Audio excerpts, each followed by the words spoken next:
Hello friends, welcome to Manish kitchen. Manish கிச்சனில் இன்றைக்கி ஒரு முருங்கைக்கீரை கடைசியில் எப்படி செய்யணும் பார்க்கலாம்.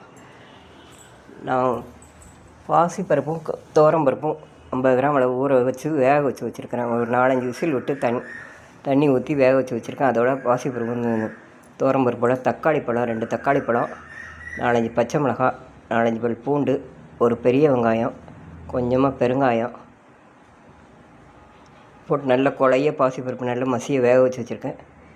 வேக வச்ச பாசிப்பருப்பும் துவரம்பருப்போட நல்லா கடைஞ்சிட்டு 2 கைப்பிடி அளவு முருங்கைக்கீரையை கொஞ்சமாக எண்ணெயை விட்டு ஒரு 3 நிமிஷம் வதக்கி வச்சுருக்கேன்.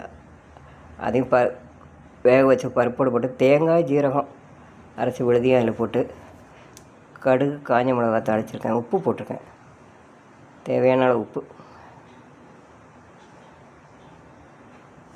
ஒரு 2 நிமிஷம் கொதிக்க விட்டு இருக்கணும். சூப்பரான ஹோட்டல் ஸ்டைலு முருங்கை